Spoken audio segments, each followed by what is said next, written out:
প্রতিদিনের বইমেলা।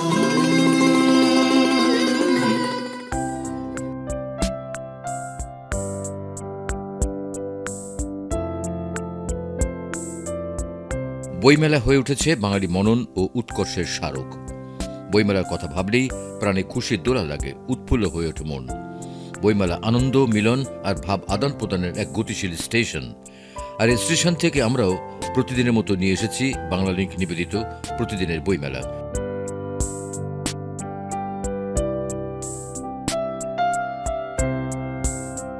প্রতিদিনের বইমেলা।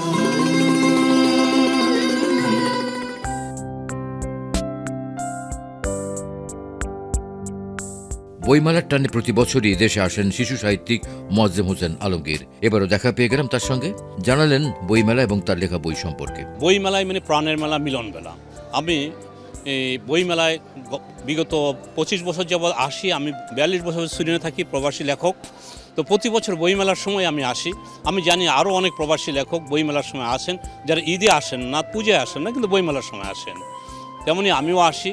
আমি সাহিত্যের সব অঙ্গনে পদাচরণ করি, উপন্যাস থেকে আরম্ভ করে শিশু সাহিত্য বর্ণিত। তবে শিশুতোষ বই আমার ফেভারিট। আমার লক্ষ্য হলো শিশুদের মনে যে জানার একটা আকাঙ্ক্ষা আছে, যে মন ও মননে যে জ্ঞান পিপাসাটা আছে, সেটাকে কিছুটা হলেও মেটানোর চেষ্টা করি। আমি আমার বইগুলির মাধ্যমে শিশুদেরকে ভূগোলের সাথে পরিচয় করাই, বিজ্ঞানের সাথে পরিচয় করাই, শিশুদেরকে পরিবেশের সাথে পরিচয় করাই, শিশুদেরকে জগতে ঘুরে নিয়ে আসি, শিশুদের মন ও মননকে একটা সুন্দর সুকুমার ভিত্তিতে গড়ে তোলার চেষ্টা করি। এবং আমার বই প্রতিটা গল্পের পিছনে একটা নৈতিকতা থাকে বা একটা আদর্শ বা উদ্দেশ্যমূলক থাকে। আমার বইগুলি শিশুরা খুব ভালোভাবে গ্রহণ করেছে এবং বেশ ভালোভাবেই বাজারে চলছে বলে আমি জানি।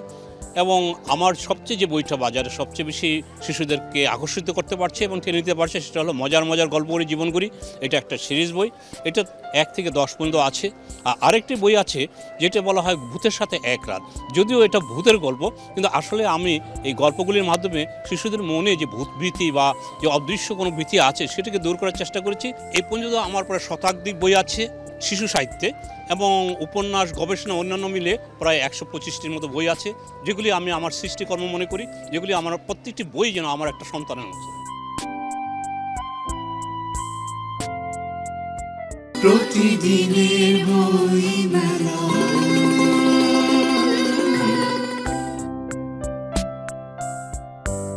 মেলায় কথা হলো পালক পাবলিশার্সের প্রকাশক এবং লেখক ফুরকান আহমেদের সাথে। তিনি জানালেন পাবলিকেশন এবং তার লেখা বই সম্পর্কে। 42 বছর যাবৎ আমি এই প্রকাশনার ব্যবসায় আছি। আমাদের বই প্রকাশের মূল উদ্দেশ্য হলো যে বইগুলো মানুষের কাজে লাগে, মানুষের কল্যাণে কাজে লাগে, সেই সকল বই ছাপি। এবং আমরা সাধারণত গবেষণামূলক বইয়ের দিকে আমাদের ঝোঁক বেশি। এবং আমাদের একটা উদ্দেশ্য আছে, ব্যবসায় উদ্দেশ্য থাকবে, কিন্তু তার একটি উদ্দেশ্য আছে, সেটা হলো দেশ গঠনে এই প্রকাশনা শিল্প যদি যৎসামান্য অবদান রাখতে পারে, তাহলে আমাদের শ্রম সার্থক হবে। আমরা যাদেরকে নিয়ে কাজ করি তাদের মধ্যে অনেকেই 21শে পদক পেয়েছেন, বাংলা একাডেমি পুরস্কার পেয়েছেন, শিশু একাডেমি পুরস্কার পেয়েছেন, বেগম রোকেয়া পদক পেয়েছেন। তো আমরা যে লেখকদের বই ছাপি সাধারণত তারা, আমরা মনে করি, অনেক প্রতিভাবান এবং প্রতিশ্রুতিশীল লেখক। দেশ ও জাতির জন্য তারা কাজ করেন এবং আমরাও জাতির জন্য কাজ করি। আমাদের যে উপদেষ্টা ব্রিগেডিয়ার সাখাওয়াত হোসেন সাহেব, তার 34টি বই আমরা প্রকাশ করেছি। আমরা সারা বছরই বই ছাপি, শুধু 21 কেন্দ্র করে অবশ্যই বেশি ছাপি, কিন্তু সারা বছরই আমরা বই প্রকাশ করে থাকি। সেই বইগুলো আমরা প্রাণপণ চেষ্টা করি পাঠকদের হাতে পৌঁছে দেওয়ার জন্য। আমরা মনে করি পাঠক আসবেন, তারা বই দেখবেন, বই তাদের পছন্দের বই যে কোনো স্টল থেকে কিনে নেন। আমরা তো সারা বছর চেষ্টা করি আপনাদের ভালো বইটা উপহার দেওয়ার জন্য। আমি শুধু প্রকাশক হিসেবেই নয়, আমি লেখক হিসেবে প্রকাশনায় ঢুকেছি এবং আমার নিজের বই আছে, যে বইগুলো পাঠকপ্রিয়তা পেয়েছে, জনপ্রিয়তা পেয়েছে। জীবন গড়ার গল্প, এটি 50টা উপজেলা এডিশনাল পাঠ্য আছে, কিউকে আহমেদ ফাউন্ডেশন থেকে এটা নির্বাচন করেছে। তো এই বইগুলো ছোটদের থেকে জীবনকে কিভাবে গড়ে তুলতে হবে সেই কাজটি এই বইটার মধ্যে লিপিবদ্ধ করা আছে, এবং আশা করি এই বইটি পড়লে পাঠক উপকৃত হবে। প্রতিদিনের বইমেলা।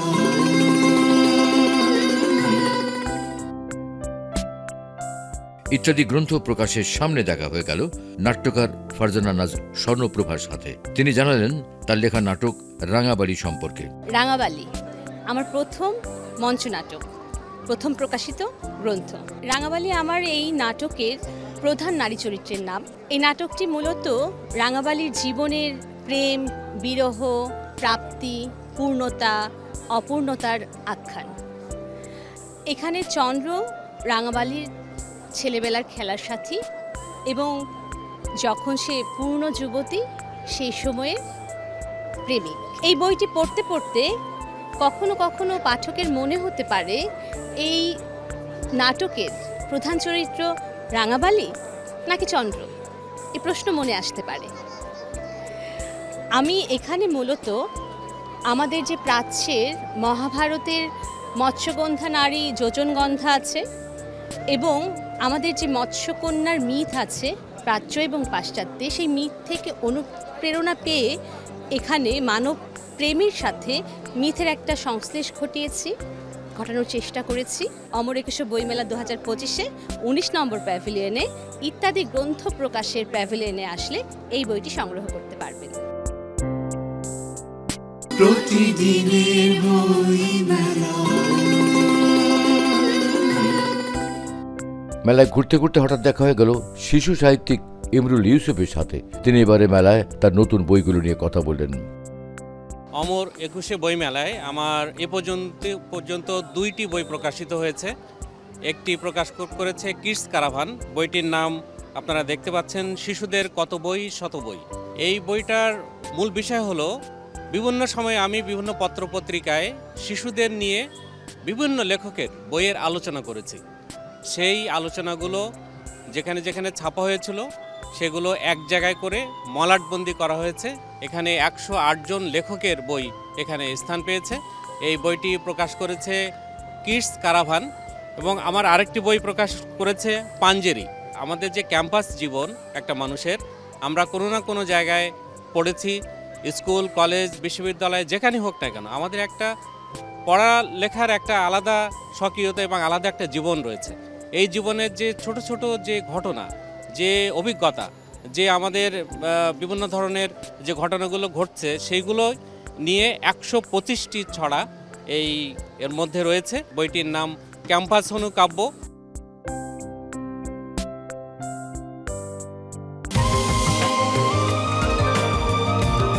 বদলের 20 বছরে বাংলালিংকে প্রতিদিন 20 মিনিটে কথা বললেই কল রেট 1 পয়সা প্রতি সেকেন্ড সারাদিন।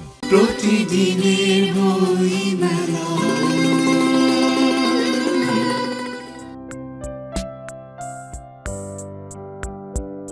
মেলায় শুধু ঢাকায় বসবাসকারী লেখকরা শুধু নন, ঢাকার বাইরের লেখকরা আসেন বইয়ের টানে। এমন একজন লেখক মোহাম্মদ মমতাজ আলী কথা বলেন এবার প্রকাশিত তার বই প্রসঙ্গে। যে কথা হয়নি বলা, এই বইটি বর্তমান প্রজন্মের জন্যে, বিশেষ করে স্কুল, কলেজ, বিশ্ববিদ্যালয় শিক্ষার্থীদের জন্যে খুবই একটি উপযোগী বই। এই বইটি পড়লে তারা যে খুবই ভালো লাগবে তাদের কাছে এতে কোনো সন্দেহ নাই। এটি মূলত বলতে হয় যে উপন্যাস এবং এটি প্রেমের উপন্যাস। এই বইটি নিয়ে খুলনা বেতার কেন্দ্রে সেখানে এটি নাট্যরূপ দেওয়ার জন্য প্রস্তুতি চলছে।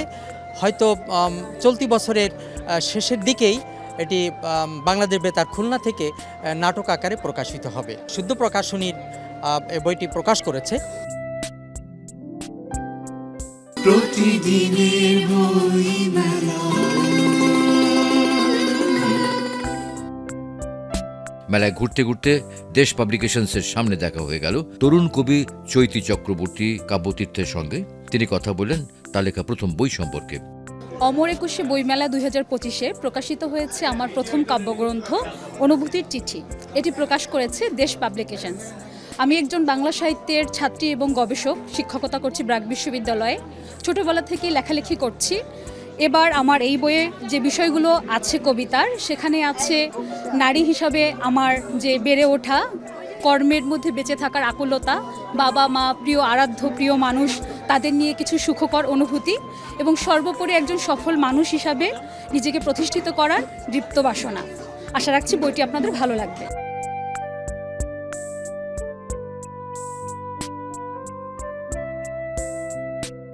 কত সাজে, কত বিন্যাসে, কত বই আসে বইমেলায়। মেলায় আসা বইয়ের বিস্তৃতি ও বিষয়ের পরিমাপ করা প্রায় অসম্ভব। তেমনি অসম্ভব পাঠক ও দর্শকের অনুভব ব্যক্ত করা। আগামীকাল মেলার আয়োজন নিয়ে আবারও দেখা হবে বাংলা লিংক নিবেদিত প্রতিদিনের বইমেলা অনুষ্ঠানে। বই হোক আমাদের নিত্যসঙ্গী।